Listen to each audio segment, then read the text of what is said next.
السلام علیکم ورحمۃ اللہ.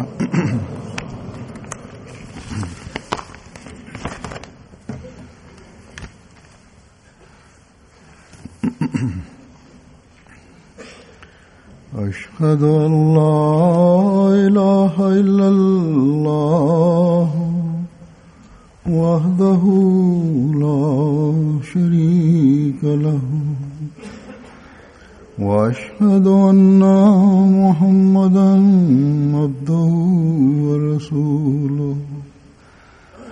اما بعد فاعوذ بالله من الشیطان الرجیم. بسم اللہ الرحمن الرحیم. الحمد للہ رب العالمین الرحمن الرحیم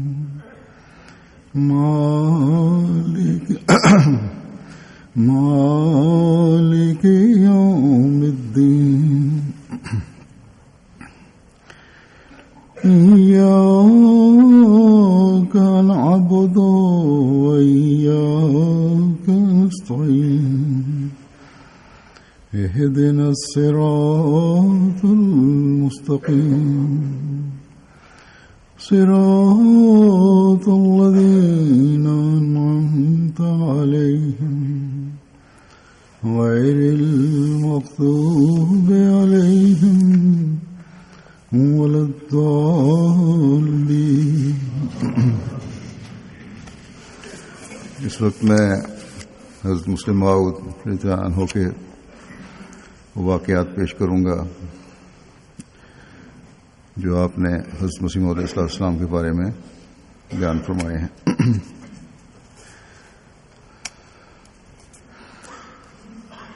حضرت صلی اللہ علیہ وسلم کی عزت اور احترام اور آپ کا معیار اس بارے میں کیا تھا اور رد عمل کس طرح ہوتا تھا، اس بارے میں حضرت مسلم موعود جگہ فرماتے ہیں کہ حضرت مسیح موعود علیہ السلام لیک رام کے واقعے کا ذکر کرتے ہوئے کہ ایک دفعہ لاہور یا امرتسر کے اسٹیشن پر تھے کہ پنڈت لیک رام بھی وہاں آیا اور اس نے آپ کو آ کر سلام کیا. کیونکہ پنڈت لیک رام آریہ سماج میں بہت بڑی حیثیت رکھتے تھے، اس لیے جو لوگ حضرت مسیح علیہ السلام کے ساتھ تھے وہ بہت خوش ہوئے کہ لیک رام آپ کو سلام کرنے آیا. مگر حضرت مسیح علیہ السلام نے اس کی طرف ذرا بھی توجہ نہ کی، اور جب یہ سمجھ کر کہ شاید آپ نے دیکھا نہیں کہ پنڈت لیک رام صاحب سلام کر رہے ہیں، آپ کو اس طرح توجہ دلائی گئی تو آپ نے بڑے جوش سے فرمایا کہ اسے شرم نہیں آتی کہ میرے آقا کو تو گالیاں دیتا ہے اور مجھے آ کر سلام کرتا ہے. گویا آپ نے اس بات کی ذرا بھی پرواہ نہ کی کہ لیک رام آیا، لیکن عام لوگوں کے نزدیک یہی بہت بڑی کامیابی تھی. کامیابی ہوتی ہے کہ کسی بڑے رئیس یا لیڈر سے ان کو ملنے کا اتفاق ہو جائے. چنانچہ جب کچھ ایسا شخص ان کے پاس آتا ہے، ایسے لوگوں کے پاس، وہ بڑی توجہ سے اسے ملتے ہیں، لیکن اگر کوئی غریب آ جائے پرواہ بھی نہیں کرتے.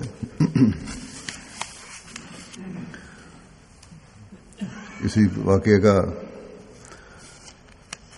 ذکر کرتے ہوئے ایک جگہ آپ نے فرمایا اس طرح بھی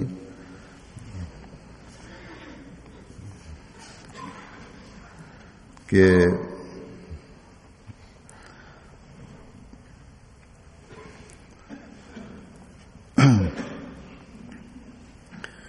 آریوں کے جو عزت تھی آریوں میں لیک رام کی، اس کی وجہ سے بڑے بڑے لوگ ان سے ملنا اپنی عزت سمجھتے تھے. لیکن حضرت مرزا صاحب کی غیرت دیکھیے کہ پنڈت صاحب خود ملنے کے لیے آتے ہیں، مگر آپ فرماتے ہیں کہ میرے آقا کو گالیاں دینا چھوڑ دے تب ملوں گا. یہاں اس واقعہ میں جہاں غیرت رسول کا پتہ چلتا ہے، اور وہاں اس طرف یہ بھی سبق ہے کہ صرف بڑے لوگوں کو اس وجہ سے سلام کر دینا کہ وہ بڑے ہیں اور ہماری عزت قائم ہوگی کافی نہیں، بلکہ غریب کی عزت کا خیال رکھنا بھی ضروری ہے، اور غیرت دکھانے کی ضرورت ہوتی ہے اصل چیز۔ اگر بڑا آدمی ہمارے رسول صلی اللہ علیہ وسلم کے بارے میں کچھ کہتا ہے غلط الفاظ میں، تو چاہے کتنا بڑا ہو، اس کو اہمیت دینے کی کوئی ضرورت نہیں۔ بہرحال مختلف زاویے ہیں اس کے۔ پھر اسی طرح ایک اور واقعہ کا ذکر کرتے ہوئے فرماتے ہیں کہ حضرت مرزا صاحب کا سلوک اپنی اولاد سے ایسا اعلیٰ درجے کا تھا کہ قطعاً خیال نہیں کیا جا سکتا تھا کہ آپ کبھی ناراض بھی ہو سکتے ہیں۔ ہم چھوٹے ہوتے تھے، حضرت مسلم کہتے ہیں ہم چھوٹے ہوتے تھے تو سمجھتے تھے کہ حضرت صاحب کبھی غصے ہوتے ہی نہیں۔ اولاد سے محبت کا معیار اس قدر بلند تھا کہ حضرت مولوی عبد الکریم صاحب رضی اللہ عنہ بیان کرتے ہیں، حضرت مسلم سے بیان کیا کہ حضرت مرزا صاحب نے ایک دفعہ کہا کہ میری پسلی میں درد ہے، جہاں ٹکور کی گئی لیکن آرام نہ ہوا۔ آخر دیکھا گیا تو معلوم ہوا کہ آپ کی جیب میں اینٹ کا ایک روڑا پڑا تھا، جس کی وجہ سے پسلی میں درد ہو گیا۔ پوچھا گیا کہ حضور یہ کس طرح آپ کی جیب میں پڑ گیا؟ فرمایا محمود نے مجھے یہ اینٹ کا ٹکڑا دیا تھا کہ سنبھال کر رکھنا، میں نے جیب میں ڈال لیا کہ جب مانگے گا نکال دوں گا۔ مولوی عبد الکریم صاحب کہتے ہیں میں نے کہا کہ مجھے دے دیں، میں اپنے پاس رکھ لیتا ہوں۔ فرمایا نہیں، میں اپنے پاس ہی رکھوں گا۔ تو آپ کو اولاد سے ایسی محبت تھی، اور حضرت مسلم موعود کہتے ہیں کہ ہم سب سے بہت پیار اور محبت کرتے تھے، اور خاص طور پر ہمارے سب سے چھوٹے بھائی مرزا مبارک احمد جو تھے، ان سے بہت محبت تھی، اور ہم سمجھتے تھے یہ کہ اس سے زیادہ آپ کسی سے محبت نہیں کر سکتے۔ لیکن یہ محبت حضرت صلی اللہ علیہ وسلم کی محبت پر غالب نہیں آئی۔ جب اس لاڈلے بچے نے ایک دفعہ بچپن کی ناسمجھی کی وجہ سے منہ سے کوئی ایسی بات نکال دی جو حضرت صلی اللہ علیہ وسلم کی شان کے خلاف تھی، تو اس پر حضرت مسیح موعود علیہ السلام نے بڑے زور سے اسے مارا جسم پہ۔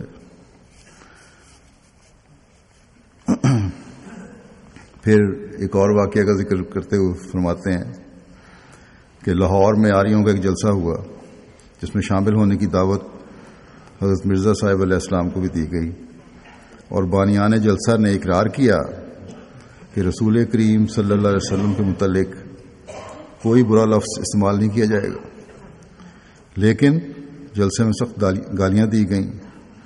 ہماری جماعت کے کچھ لوگ بھی وہاں گئے تھے، جن میں مولوی نور الدین صاحب بھی تھے، جن کی حضرت مرزا صاحب خاص عزت کیا کرتے تھے۔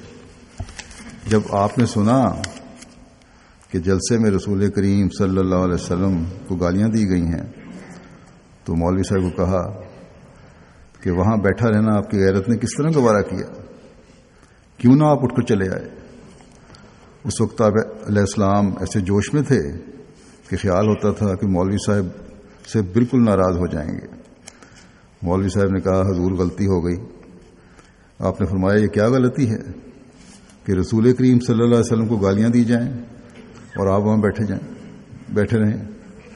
یہ آپ نے بھی فرمایا ہوا ہے کہ حضرت خلیفۃ مسیح اول کے ساتھ میں بھی گیا ہوا تھا، اور مجھے بھی بڑی سختی سے ڈانٹا کہ تم وہاں بیٹھے کیوں رہے۔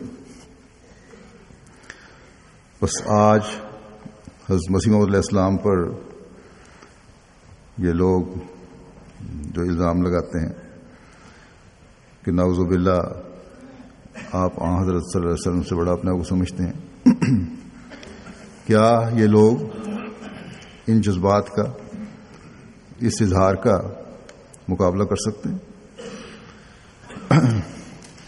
کاش یہ الزام لگانے والے آپ کے عشق محمد صلی اللہ علیہ وسلم کو دیکھیں۔ پھر جو عبداللہ آتھم سے ایک مباحثہ ہوا تھا، اس کے بارے میں ذکر کرتے ہوئے لکھا ہے، کہتے ہیں کتاب جنگ مقدس جس میں آتھم کے مباحثہ چھپا ہے، یہ حضرت مسیح موعود کا مباحثہ اس وقت ہوا جب کہ آپ نے مسیح موعود ہونے کا اعلان کر دیا تھا، اور مولوی آپ کے کافر ہونے کا اعلان کر چکے تھے اور فتویٰ دے چکے تھے کہ آپ واجب القتل ہیں۔ وہ امن جو اس زمانے میں آپ بات کر فرما رہے ہیں 1923 کی بات ہے، جو جماعت کو حاصل ہے، جو اب جماعت کو حاصل ہے، اس وقت ایسا بھی نہ تھا، بلکہ اب جیسے ان مقامات پر جہاں تھوڑے احمدی ہیں ان کا جو حال ہے ایسا ساری جماعت کا حال تھا، اور ہر جگہ یہی حالت تھی۔ ایسے موقع پر ایک غیر احمدی کا عیسائی سے مقابلہ ہوتا ہے، کیونکہ وہ مقابلہ غیر احمدیوں کو دیا تھا جنڈیالے کے، اور انہوں نے حضرت مسیح علیہ السلام کو دعوت دی تھی کہ آپ ہماری طرف سے یہ مباحثہ کریں، مقابلہ کریں۔ کہتے ہیں کہ غیر احمدی کا عیسائی سے مقابلہ ہوتا ہے، اس نے حضرت صاحب سے درخواست کی تھی کہ آپ مقابلہ کریں، اس پر آپ جھٹ کھڑے ہو گئے۔ آپ نے اس وقت یہ نہ کہا کہ عیسائی ہمارے ایسے دشمن نہیں ہیں جیسے غیر احمدی ہیں، کیونکہ عیسائیوں نے قتل کا فتویٰ نہیں دیا ہوا تھا، لیکن ان غیر احمدیوں نے، مولویوں نے قتل کا فتویٰ دیا ہوا تھا۔ لیکن جب مطالبہ ہوتا ہے غیر احمدیوں کی طرف سے ہی ہو، حضرت صلی اللہ علیہ وسلم کی عزت قائم کرنے کے لیے، اسلام کی عزت قائم کرنے کے لیے، اللہ تعالیٰ کی وحدانیت قائم کرنے کے لیے، تو پھر آپ مباحثے کے لیے چلے گئے اور پھر قادیان سے باہر گئے۔ یہ آپ کی غیرت ایمانی تھی جس کے لیے آپ نے کچھ بھی پرواہ نہ کی۔ بہرحال یہ ایک لمبا مباحثہ تھا، اور اس میں آپ نے ایک 15 دن کے قریب یہ چلا۔ ایک آپ نے آخر میں آپ نے دعا کی اور ایک معیار مقرر کیا اور پیشگوئی فرمائی۔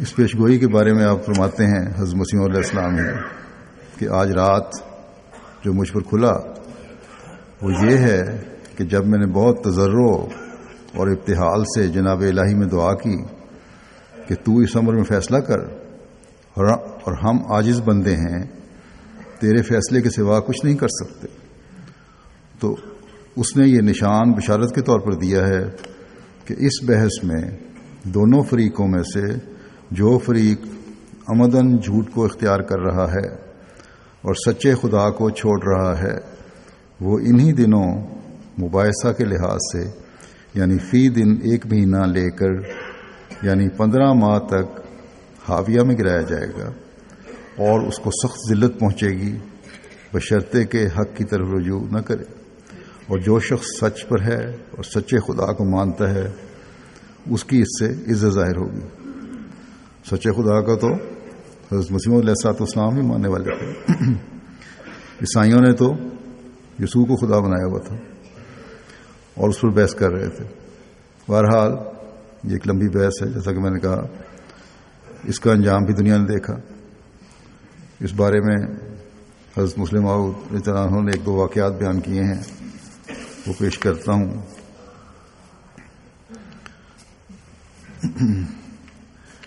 ایک جگہ ایک سوال ذکر کرتے ہوئے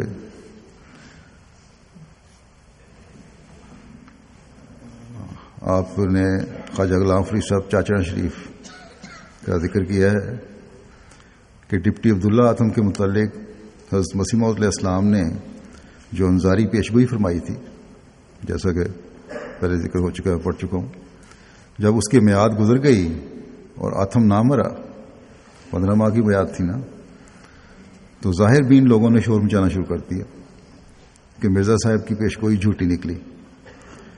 ایک دفعہ نواب صاحب بہاولپور کے دربار میں بھی بعض لوگوں نے ہنسی اڑانی شروع کر دی کہ مرزا صاحب کی پیشگوئی پوری نہیں ہوئی اور آتھم ابھی تک زندہ ہے۔ اس وقت دربار میں خواجہ غلام فرید صاحب چاچڑا والے بھی بیٹھے ہوئے تھے، جن کے نواب صاحب مرید تھے۔ باتوں باتوں میں نواب صاحب کے منہ سے بھی یہ فکرہ نکل گیا کہ ہاں خواجہ غلام فرید صاحب جوش میں آ گئے اور انہوں نے بڑے جلال سے فرمایا کہ کون کہتا ہے آتھم زندہ ہے؟ مجھے تو اس کی لاش نظر آ رہی ہے۔ اس پر نواب صاحب خاموش ہو گئے۔ یہ واقعہ بیان کر کے حضرت مسلم موعود فرماتے ہیں کہ بعض لوگ ایسے بھی ہوتے ہیں جو بظاہر زندہ معلوم ہوتے ہیں لیکن حقیقتاً مردہ ہوتے ہیں، اور بعض مردہ نظر آتے ہیں لیکن حقیقتاً زندہ ہوتے ہیں۔ جو لوگ خدا کی راہ میں جان دیتے ہیں وہ در حقیقت زندہ ہوتے ہیں، اور جو لوگ زندہ ہوتے ہیں ان میں سے ہزاروں روحانی نگاہ رکھنے والوں کو مردہ دکھائی دیتے ہیں۔ زندہ لوگ جو ہیں روحانی نگاہ رکھنے والوں کو مردہ دکھائی دیتے ہیں۔ کسی بزرگ کے متعلق لکھا ہے کہ وہ قبرستان میں رہتے تھے۔ ایک دفعہ کسی نے ان سے کہا کہ آپ زندوں کو چھوڑ کر قبرستان میں کیوں آ گئے ہیں؟ انہوں نے کہا مجھے تو شہر میں سب مردے ہی مردے نظر آتے ہیں اور یہاں مجھے زندہ لوگ دکھائی دیتے ہیں۔ بس روحانی مردوں اور روحانی زندوں کو پہچاننا ہر ایک کا کام نہیں، اس کو پہچاننے کی کوشش کرنی چاہیے حقیقی مومن کو۔ اگر روحانی نظر ہو تو پھر ہی زندوں کا اور مردوں کا فرق نظر آتا ہے، اور یہ ہم میں سے ہر ایک کو حاصل کرنے کی کوشش کرنی چاہیے۔ عبداللہ آتم کے بارے میں یہی بتا دوں کہ صرف روحانی نہیں بلکہ جسمانی موت بھی اس کو آ گئی تھی اور پیشگوئی کے مطابق ہوئی تھی۔ ہاں تھوڑا سا اس میں وقفہ پڑا تھا، اور وہ بھی وجوہات تھیں جو حضرت مسلم علیہ السلام نے خود بیان فرمائی ہیں۔ پھر اسی کے بارے میں آتم کی پیشگوئی کے بارے میں ایک جگہ حضرت مسلم موعود نے اس طرح بات کا بیان فرمایا ہے کہ مومن کا کام اللہ تعالیٰ پر توکل کرنا ہوتا ہے۔ کام تو خدا تعالیٰ کرتا ہے، لیکن ہمارا یہ فرض ہے کہ ہم وہی کچھ کریں، ہم وہی کچھ سوچیں اور ہم وہی کچھ کہیں جو خدا تعالیٰ نے کہا ہے۔ ہم وہ کریں، وہ سوچیں اور وہی کریں، کہیں جو خدا تعالیٰ کہتا ہے۔ حضرت مسیح علیہ السلام نے جب آتم کے متعلق پیشگوئی فرمائی اور پیشگوئی کی میعاد گزر گئی، حضرت مسلم موعود کہتے ہیں کہ میں اس وقت 6-7 سال کی عمر کا تھا۔ مجھے وہ نظارہ خوب یاد ہے جس جگہ قادیان میں بک ڈپو ہوا کرتا تھا اور اس کے ساتھ والے کمرے میں موٹر کھڑی ہوتی تھی۔ اس کے مغرب والے کمرے میں خلیفۃ المسیح اول پہلے درس دیا کرتے تھے یا مطب کیا کرتے تھے۔ آخری ایام میں مولوی قطب الدین صاحب مرحوم رضی اللہ تعالیٰ عنہ وہاں مطب کرتے رہے ہیں۔ اس کے ساتھ پھر ایک کوٹری تھی، جگہ بتا رہے ہیں، جس میں کتابیں رکھی تھیں۔ اس وقت وہاں حضرت مسیح علیہ السلام کا ایک پریس ہوتا تھا، اور اس کمرے میں جہاں حضرت خلیفۃ المسیح اول مطب فرمایا کرتے تھے فرما بندی ہوتی تھی، اور پھر کوٹری میں کتابیں رکھتی جاتی تھی وہاں سے۔ بہرحال حضرت خلیفۃ المسیح اول کے بعض شاگردی وہاں رہا کرتے تھے۔ ان دنوں میں بہت کم لوگ ہوا کرتے تھے، اس لیے عام طور پر جو لوگ وہاں آتے تھے حضرت خلیفۃ المسیح اول کے شاگرد بن جاتے تھے۔ یہی مدرسہ تھا اور حضرت خلیفہ اول ہی پڑھایا کرتے تھے۔ اس کے علاوہ اور کوئی مدرسہ نہیں تھا۔ وہ لوگ آپ کے شاگرد بھی ہوتے تھے اور سلسلے کے خادم بھی ہوتے تھے۔ مجھے خوب یاد ہے کہ میں چھوٹا سا تھا کہ جب آتم کی پیشگوئی کا وقت پورا ہوا غالباً یہ 94 کے آخری یا 95 کے شروع کی بات ہے. میں اس وقت 5.5 یا 6 سال کا تھا. ابھی تک وہ نظارہ مجھے یاد ہے. اس وقت تو میں اسے نہیں سمجھتا تھا کیونکہ میری عمر بہت چھوٹی تھی، لیکن اب واقعات سے میں سمجھتا ہوں کہ جس دن آتم کی پیشگوئی پوری ہونے کا آخری دن تھا، یعنی 15 مہینے ختم ہونے تھے، اس دن اتنا قہر مچا ہوا تھا کہ لوگ رو رو کر چیخیں مار رہے تھے اور دعا کرتے تھے کہ خدایا آتم مر جائے. یہ عصر کے بعد اور مغرب سے پہلے کی بات ہے. پھر نماز کا وقت ہوا. حضرت مسیح موعود علیہ الصلوۃ والسلام نے نماز پڑھائی اور نماز کے بعد آپ مجلس میں بیٹھ گئے. گو اس عمر میں باقاعدہ مجلس میں حاضر نہیں ہوتا تھا، لیکن کبھی کبھار مجلس میں بیٹھ جاتا تھا. اس دن میں بھی مجلس میں بیٹھ گیا. اس دن جو لوگ رو رو کر دعائیں کر رہے تھے، حضرت مسیح موعود علیہ الصلوۃ والسلام نے ان کے اس فعل پر ناراضگی کا اظہار کیا اور فرمایا، کیا خدا تعالیٰ سے بھی بڑھ کر کسی انسان کو اس کے کلام کے لیے غیرت ہو سکتی ہے؟ خدا تعالیٰ نے جب یہ بات کہی ہے کہ ایسا ہوگا تو پھر ہمیں ایمان رکھنا چاہیے کہ ایسا ضرور ہوگا. اور اگر ہم نے خدا تعالیٰ کی بات کو غلط سمجھا ہے تو خدا تعالیٰ اس بات کا پابند نہیں ہو سکتا ہے، اس بات کا پابند نہیں ہو سکتا کہ وہ ہماری غلطی کے مطابق فیصلہ کرے. اگر ہم نے غلط سمجھ لیا بات کو تو خدا تعالیٰ تو اس بات کو پابند نہیں کہ فیصلہ اسی طرح کرے جس طرح ہم نے سمجھا. ہمارا کام صرف اتنا ہے کہ جب ہم نے ایک شخص کو راست باز مان لیا ہے تو اس کی باتوں پر یقین رکھیں. غرض مومن کا کام یہ ہے کہ وہ خدا تعالیٰ پر توکل کرے. خدا تعالیٰ کی بات بہرحال پوری ہو کر رہتی ہے. اور جیسا کہ میں نے کہا، یہ پیشگوئی پوری ہوئی تھی، بڑی شان سے پوری ہوئی. ہاں، وقتی طور پر عبداللہ آتم کی توبہ کی وجہ سے یہ ٹل گئی، لیکن آخر اس پکڑ میں آ گیا. اس بارے میں حضرت مسیح موعود علیہ الصلوۃ والسلام نے کئی جگہ ذکر فرمایا ہے. ایک دو جگہ کا ذکر میں کر دیتا ہوں. آپ نے آتم کی پیشگوئی کے متعلق ذکر کرتے ہوئے فرمایا کہ ہماری جماعت کو یہ مسائل مستحضر ہونے چاہیے. ہماری جماعت کو یہ مسائل مستحضر ہونے چاہیے، ہمیشہ یاد رکھنے چاہیے کہ آتم کے رجوع کے متعلق یاد رہے کہ پیشگوئی سنتے ہی اس نے اپنی زبان نکالی اور کانوں پر ہاتھ رکھا اور کانپا اور زرد ہو گیا. ایک جماعت کثیر کے سامنے، بہت بڑی جماعت کے سامنے اس کا یہ رجوع دیکھا گیا. پھر اس پر خوف غالب ہوا اور وہ شہر بشہر بھاگتا پھرا. اس نے اپنی مخالفت کو چھوڑ دیا اور کبھی اسلام کے مخالف کوئی تحریر شائع نہ کی. جب انعامی اشتہار دے کر قسم کے لیے بلایا گیا تو وہ قسم کھانے کو نہ آیا. اخفائے شہادت حقہ کی پاداش میں اس پیشگوئی کے موافق جو اس کے حق میں کی گئی تھی وہ ہلاک ہو گیا. آخر اس گواہی کو چھپانے کے لیے وہ دیر سے ہلاک ہوا، لیکن ہلاک ہو گیا. یہ باتیں اگر عیسائی منصف مزاج کے سامنے پیش کی جائیں تو اس کو بھی تسلیم کرنا پڑے گا. غرض اس طرح پر مسائل کو یاد رکھنا ایک فرض ہے اور کتابوں کا دیکھنا ایک ضروری امر ہے. اس کے لیے مسلمانوں کی کتابیں پڑھیں تو پھر پتہ لگتا. پھر ایک جگہ آپ نے اس طرح فرمایا کہ یہ پیشگوئی مشروط تھی. وہ سراسیمہ رہا، شہر بشہر پھرتا رہا. اگر اس کو خداوند مسیح پر یقین اور بھروسہ ہوتا پھر اس قدر گھبراہٹ کے کیا مانی.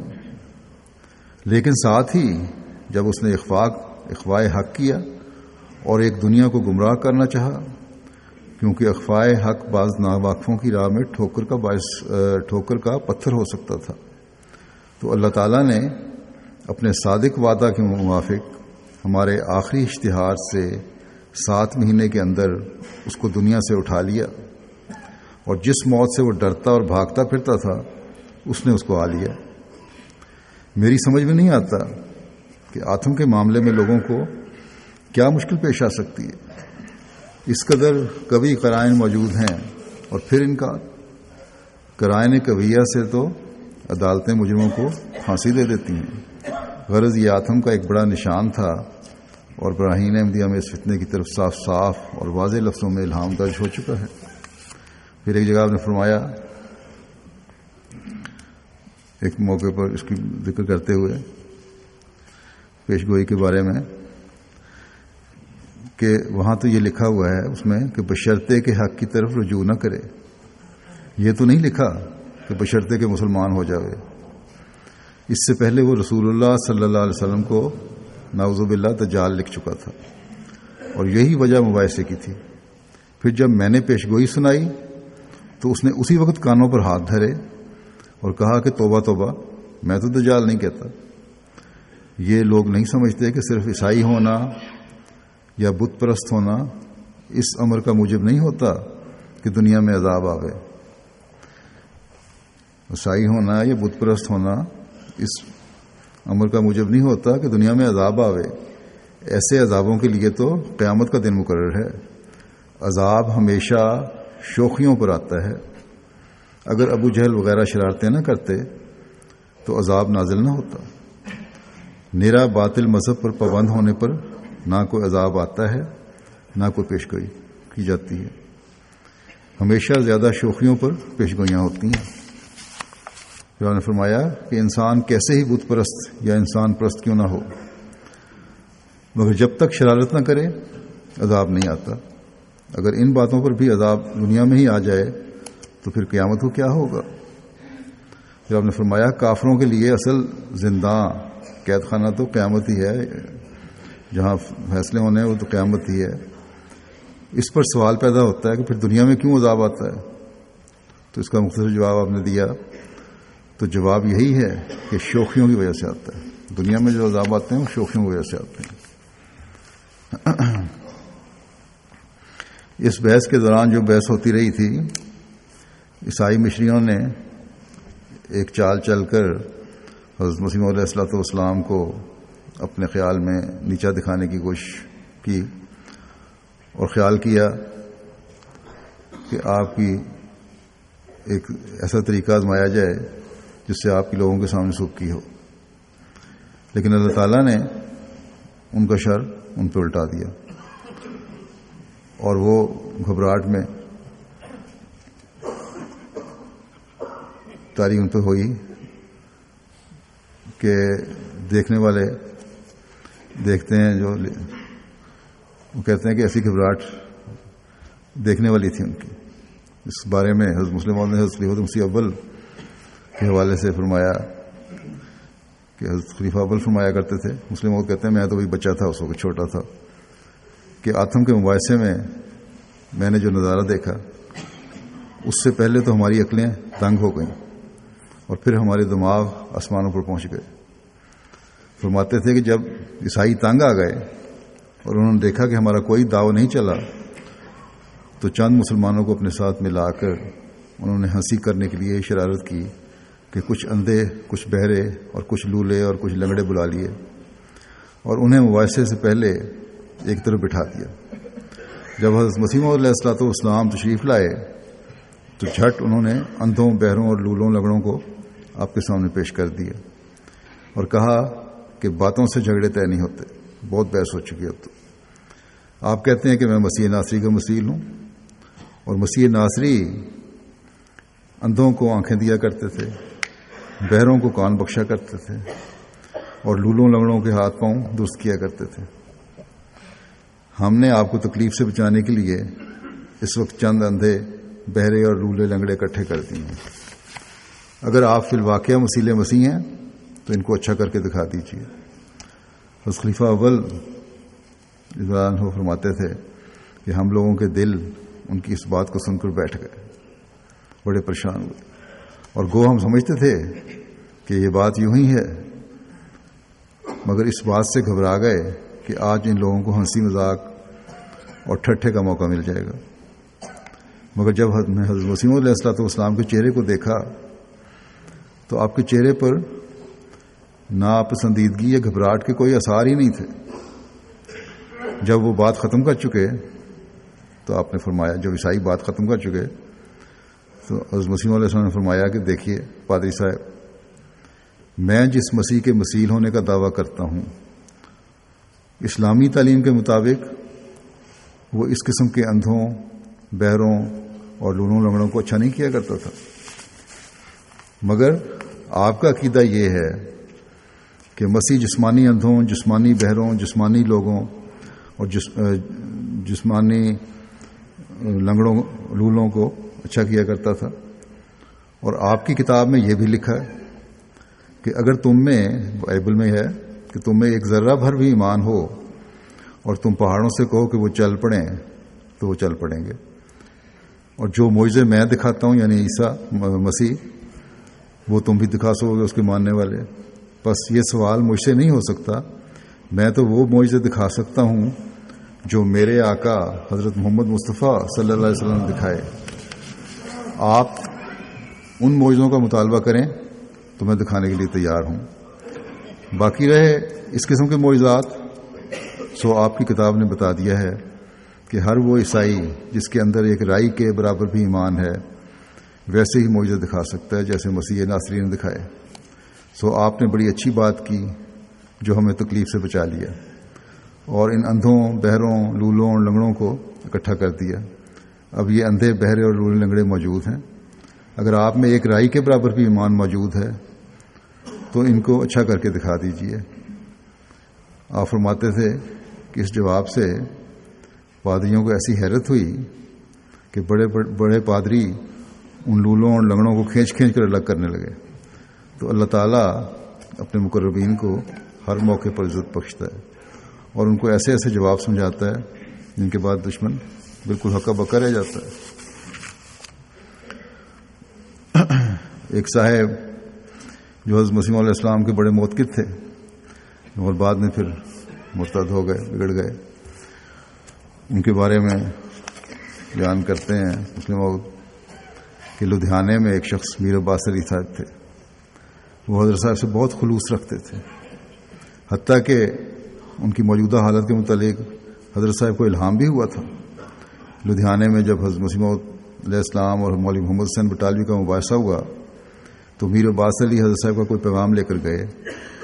ان کے مولوی محمد حسین وغیرہ بڑے مولویوں نے ان کو مولوی محمد حسین وغیرہ بڑے مولویوں نے بڑے احترام اور عزت سے ہاتھ چومے ان کے اور کہا آپ آل رسول ہیں، آپ کی تو ہم بیعت بھی کر لیں گے، لیکن یہ مغل کہاں سے آ گیا؟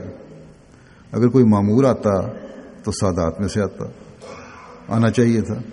پھر کچھ تصوف و صوفیاء کا ذکر شروع کر دیا۔ میر صاحب کو چونکہ صوفیاء سے بہت اعتقاد تھا، مولویوں نے کچھ ادھر ادھر کے قصے بیان کر کے کہا کہ صوفیاء تو اس قسم کے عجوبے دکھایا کرتے تھے، مختلف قسم کے واقعات بیان کیے۔ اگر مرزا صاحب بھی کچھ ہیں تو کوئی عجوبہ دکھلائیں، ہم آج ہی ان کو مان لیں گے۔ مثلا وہ کوئی سانپ پکڑ کر دکھائیں یا اور کوئی اس قسم کی بات کریں۔ میر عباس علی کے دل میں یہ بات بیٹھ گئی اور جب حضرت صاحب کے پاس آئے تو کہا کہ حضور اگر کوئی کرامت دکھائیں تو سب مولوی مان لیں گے۔ حضرت صاحب فرماتے تھے کہ جب کرامت کا لفظ میر صاحب کی زبان سے نکلا تو اسی وقت مجھے یقین ہو گیا کہ بس میر صاحب کو مولویوں نے پھندے میں پھنسا لیا ہے۔ اس پر حضرت صاحب نے، حضرت مسیح نے ان کو بہت سمجھایا مگر ان کی سمجھ میں کچھ نہ آیا اور پھر نتیجہ میں ان کا ایمان ضائع ہوا اور وہ اعتقاد و اخلاص جو تھا وہ سب جاتا رہا۔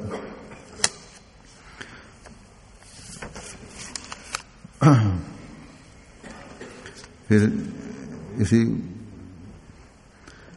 واقعہ کو بیان کرتے ہوئے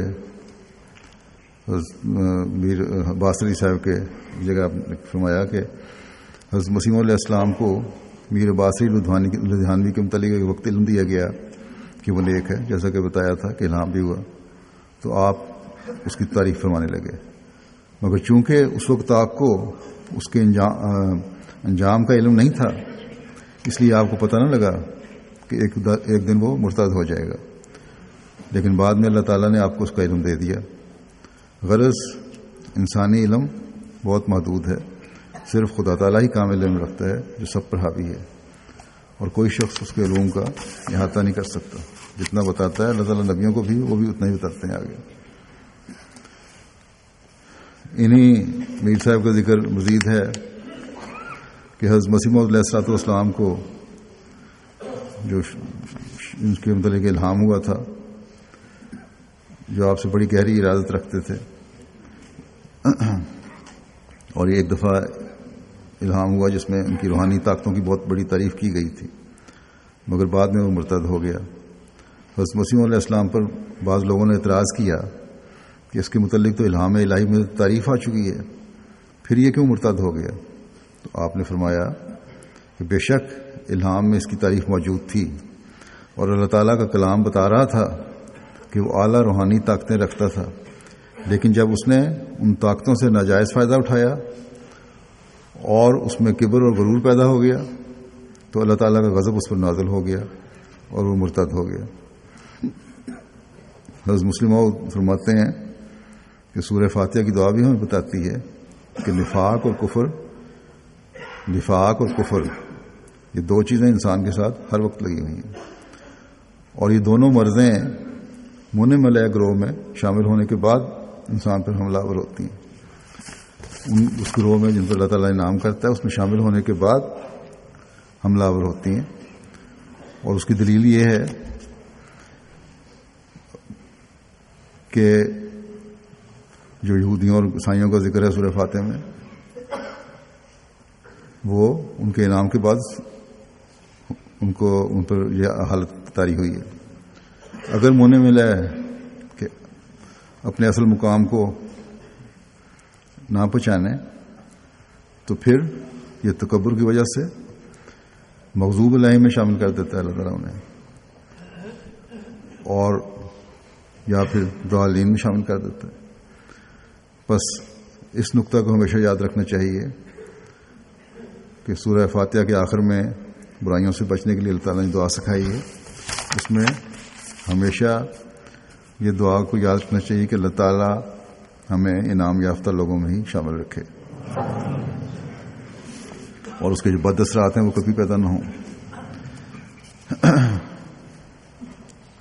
پھر ایک جگہ ظاہری علم پر یا پر بزرگی کی بنیاد نہیں رکھی جا سکتی. اس کے بارے میں آپ نے لکھا فرمایا کہ اگر ظاہری علم پر ہی فضیلت اور بزرگی کی بنیاد رکھی جائے تو نعوذ باللہ دنیا کے سارے انبیاء کو جھوٹا کہنا پڑے گا، کیونکہ ان کا مقابلہ کرنے والے علماء ہی ہوتے ہیں. نبیوں کا مقابلہ کرنے والے ظاہری علماء ہوتے ہیں.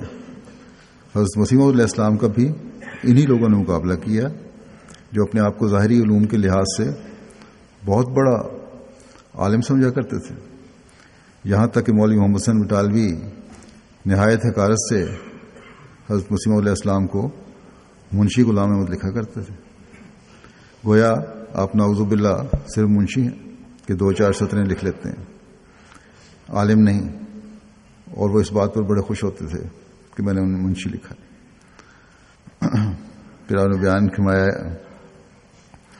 کہ میں چھوٹا تھا جب مولوی سید محمد حسن صاحب روحن نے کسی مجلس میں بیان کیا کہ مولوی محمد حسین صاحب بٹالوی نے میری نسبت تو یہ لکھا کہ مولوی ہے، مگر حضرت مسیح موعود علیہ السلام کے متعلق انہوں نے یہ لکھا کہ منشی ہے.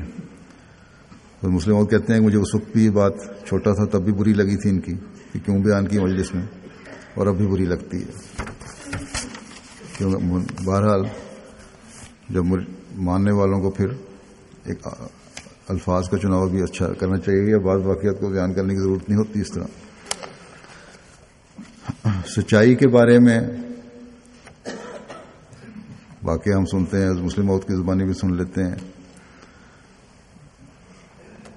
کہتے ہیں کہ حضرت صاحب کا ہی واقعہ، آپ نے ایک پیکٹ میں خط ڈال دیا، اس کا ڈاک خانے کی قواعد کے روح سے منع تھا، مگر آپ کو اس کا علم نہ تھا. ڈاک خانے والوں نے آپ پر نالش کر دی اور اس کی پیروی کے لیے خاص افسر مقرر کیا کہ آپ کو سزا ہو جائے، اور اس پر بڑا زور دیا اور کہا کہ ضرور سزا ملنی چاہیے تاکہ دوسرے لوگ ہوشیار ہو جائیں. حضرت صاحب کے وکیل نے آپ کو کہا کہ بات بالکل آسان ہے، آپ کا پیکٹ گواہوں کے سامنے تو کھولا نہیں گیا، آپ کہہ دیں کہ میں نے خط الگ بھیجا تھا، شرارت اور دشمنی سے کہا جاتا ہے کہ پیکٹ میں ڈالا تھا۔ حضرت صاحب نے فرمایا یہ تو جھوٹ ہوگا۔ وکیل نے کہا تھا اس کے سوا تو آپ بچ نہیں سکتے۔ آپ نے فرمایا کہ خواہ کچھ ہو میں جھوٹ نہیں بول سکتا۔ چنانچہ عدالت میں جب آپ سے پوچھا گیا کہ آپ نے پیکٹ میں خط ڈالا تھا تو آپ نے فرمایا ہاں میں نے ڈالا تھا، مگر مجھے ڈاک خانے کے اس قاعدے کا علم نہ تھا۔ اس پر استغاثے کی طرف سے لمبی چوڑی تقریر کی گئی اور کہا گیا کہ سزا ضرور دینی چاہیے، دوسرے لوگوں کو عبرت ہو۔ حضرت صاحب فرماتے ہیں تقریر چونکہ انگریزی میں تھی اس لیے میں اور تو کچھ نہ سمجھتا تھا، لیکن جب حاکم تقریر کے متعلق نو کہتا تھا تو اس لفظ کو سمجھتا۔ آخر تقریر ختم ہوئی تو حاکم نے کہہ دیا کہ بری، اور کہا کہ جب اس نے اس طرح سچ کہہ دیا تو میں بری ہی کرتا ہوں۔ تو یہ واقعہ ہم نے بہت دفعہ سنا ہے، پڑھا ہے، میں بھی کئی جگہ بیان کر چکا ہوں، لیکن ہم صرف سن کر لطف اٹھا لیتے ہیں۔ یہ سچائی کے معیار کا ایک چھوٹا سا نمونہ ہے جو آپ نے ہمارے سامنے پیش فرمایا، لیکن جو لوگ اپنے مفاد کے لیے سچائی کے معیار سے نیچے گرتے ہیں انہیں اپنے جائزے لینے کی ضرورت ہے۔ ان ملکوں میں حکومت سے فائدہ اٹھانے کے لیے، اسائلم کے لیے، انشورنس کمپنیوں سے فائدہ اٹھانے کے لیے غلط طریقے استعمال کیے جاتے ہیں۔ ایسے احمدیوں کو سوچنا چاہیے جو اس قسم کی حرکت کرتے ہیں۔ یہ غلط دنیاوی طریقے سے دنیاوی فائدے اٹھانا ہے، ایک احمدی کو زیب نہیں دیتا۔ ٹونے ٹوٹ کے کرنا جائز ہے کہ نہیں؟ بعض دفعہ یہ لوگ بھی بہت زیادہ کرتے ہیں۔ آپ نے لکھا کہ حضرت مسیح موعود علیہ السلام ہمیشہ حضرت ابو ہریرہ رضی اللہ تعالیٰ عنہ کو متعلق فرمایا کرتے تھے کہ حضرت ابو ہریرہ رضی اللہ عنہ میں تفقہ کا مادہ دوسرے صحابہ سے کم تھا۔ مولویوں نے اس پر شور مچایا، مگر جو صحیح بات ہو وہ صحیح ہوتی ہے۔ آج کل جس قدر عیسائیوں کے مفید احادیث ملتی ہیں، یعنی عیسائیوں کو جو سپورٹ کر رہی ہیں، وہ سب حضرت ابو ہریرہ سے ہی مروی ہیں۔ اس کی وجہ یہ تھی کہ وہ سیاق و سباق کو نہ دیکھتے اور گفتگو کے بعد کے بعض ٹکڑے بغیر پوری طرح سمجھے آگے بیان کر دیتے، مگر باقی صحابہ سیاق و سباق کو سمجھ کر روایت کرتے۔ اسی طرح اب حضرت مسیح موعود علیہ السلام کے متعلق روایتیں چھپنی شروع ہوئی ہیں، جن میں سے کئی ایسے لوگوں کی طرف سے بیان کی جاتی ہیں جنہیں تفقہ حاصل نہیں، اور اس وجہ سے ایسی روایتیں چھپ جاتی ہیں جن پر لوگ ہمارے سامنے اعتراض کرنا شروع کر دیتے ہیں۔ چنانچہ ایک دفعہ یہ روایت چھپ گئی تھی کہ حضرت مسیح موعود علیہ السلام نے جب آتم کی میعاد میں صرف ایک دن باقی رہ گیا تو بعض لوگوں سے کہا کہ وہ اتنے چنوں پر اتنی بار فلاں صورت کا وظیفہ پڑھ کر آپ کے پاس لائیں۔ جب وہ وظیفہ پڑھ کر چنے آپ کے پاس لائے حضرت مسیح علیہ السلام کے پاس، تو آپ انہیں قادیان سے باہر لے گئے اور ایک غیر آباد کنویں میں پھینک کر جلدی سے منہ پھیر کر واپس لوٹ آئے۔ حضرت مسلم موعود کہتے ہیں کہ جب میرے سامنے اس کے متعلق اعتراض پیش ہوا تو میں نے روایت درج کرنے والوں سے پوچھا کہ یہ روایت آپ نے کیوں درج کر دی؟ یہ تو حضرت مسیح موعود علیہ السلام کی صریح عمل کے خلاف ہے، اور اس کا مطلب یہ ہے کہ حضرت مسیح موعود علیہ السلام بھی نعوذ باللہ ٹونے وغیرہ کیا کرتے تھے، ٹونے ٹوٹ کے۔ اس پر جب تحقیقات کی گئی تو معلوم ہوا کہ کسی شخص نے ایسا خواب دیکھا تھا۔ حضرت مسیح موعود علیہ السلام کے سامنے جب اس خواب کا ذکر ہوا تو آپ نے فرمایا اسے ظاہری شکل میں ہی پورا کر دو۔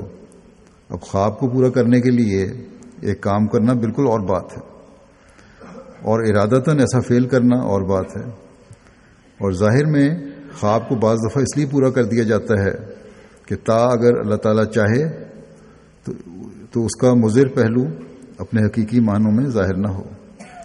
چنانچہ معبرین نے لکھا ہے، جو تعبیر کرتے ہیں خوابوں کی، کہ اگر منظر خواب کو ظاہری طور پر پورا کر دیا جائے تو وہ وقوع میں نہیں آتی، اور خدا تعالیٰ اس کے ظاہر میں پورے ہو جانے کو ہی کافی سمجھ لیتا ہے۔ اس کی مثال بھی ہمیں احادیث سے نظر آتی ہے۔ چنانچہ رسول اللہ صلی اللہ علیہ وسلم نے دیکھا کہ سراقہ بن مالک کے ہاتھوں میں کسرا کے سونے کے کنگن ہیں۔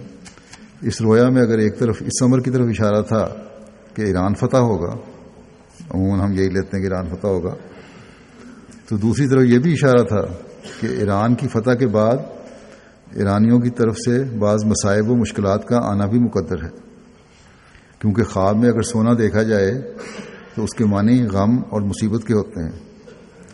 حضرت عمر رضی اللہ تعالیٰ عنہ نے رسول کریم صلی اللہ علیہ وسلم کے رویا کے اس مفہوم کو سمجھا اور سراقہ کو بلا کر کہا کہ پہن کڑے، ورنہ میں تجھے کوڑے ماروں گا۔ سونے کے کڑے مردوں کو پہننا منع ہے، ایک صرف حضرت صلی اللہ علیہ وسلم کی بات پوری کرنے کے لیے نہیں، بلکہ اس لیے بھی کہ اگر کوئی مضر پہلو اس میں ہے تو وہ بھی ٹل جائے، اس لیے حضرت عمر نے کڑے پہنوائے۔ چنانچہ سونے کے کڑے پہنائے گئے، اور اس طرح حضرت عمر رضی اللہ عنہ نے رسول کریم صلی اللہ علیہ وسلم کے اس رویا کے غم اور فکر کے پہلو کو دور کرنا چاہا۔ تو بعض باتیں سیاق و سباق کے بغیر کی جائیں مسائل پیدا کرتی ہیں۔ ایک دفعہ حضرت مسلم موعود رضی اللہ عنہ نے ایک خطبہ بیان فرمایا،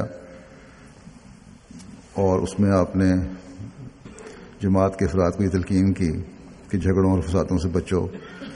یہ 1931 کی بات ہے کہ جماعت اب بلوغت کو پہنچ چکی ہے، اور ہمیں صحیح اپنے آپ کو، اپنے ایمان کو، اپنے دینی علم کو اس کے مطابق کرنا چاہیے، اپنے عمل کو اس کے مطابق کرنا چاہیے جو علم ہے، دین ہمیں جس کی تلقین کرتا ہے۔ اور یہ بیان کرنے کے بعد خطبے میں ایک شخص کو کے متعلق بتایا کہ اس کا اس وجہ سے اب اخراج بھی ہوا ہے۔ جو خطبے کے بعد جو خطبہ ثانیہ شروع ہوا تو اس خطبے کے دوران ہی ایک صاحب کھڑے ہو کر پوچھنے لگے خلیفہ ثانی سے کہ حضور جس شخص کا اخراج کا اعلان ہوا ہے اس کا نام کیا ہے؟ اس پر ایک دوسرے صاحب بولے خطبے میں بولنا نہیں چاہیے۔ حضرت مسلم موعود مسکرائے اور پھر آپ نے ایک واقعہ سنایا حضرت مسیح موعود علیہ السلام کا، کہ حضرت مسیح موعود علیہ السلام اپنی تلاشی کا واقعہ سنا رہے تھے ایک دفعہ کہ تلاشی مجلس میں کہ یہ تلاشی پنڈت علیہ السلام کے واقعے قتل کے سلسلے میں سپرنٹینڈنٹ پولیس گرداسپور نے لی تھی۔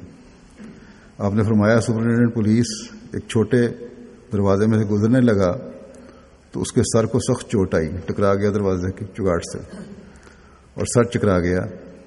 ہم نے اسے دودھ پینے کو کہا لیکن اس نے انکار کیا کہ اس وقت میں تلاشی کے لیے آیا ہوں اور یہ میرے فرض منصبی کے مخالف ہوگا۔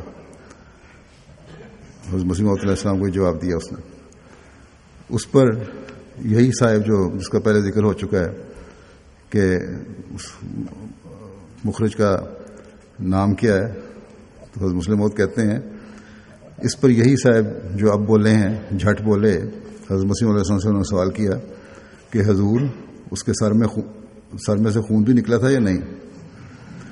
حضرت صاحب ہنسے اور فرمایا میں نے اس کی ٹوپی اتار کے نہیں دیکھی تھی۔ تو اس طرح بعض لوگوں کو بولنے کی عادت ہوتی بلا وجہ بعض دفعہ۔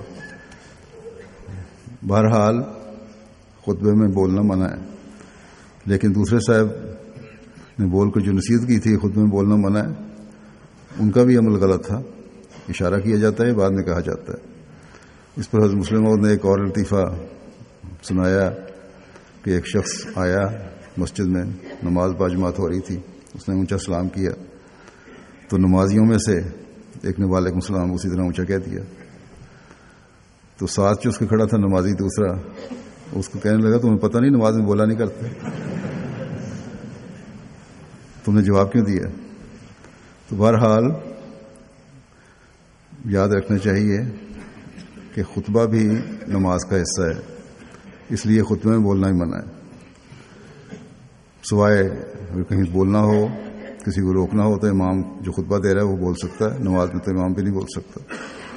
بچوں کو گھروں میں بھی خاص طور پہ اس بات کی ابھی سے تربیت کرنی چاہیے کہ جس طرح نماز میں بولنا منع ہے اس طرح خطبہ بولنا ہی منع ہے.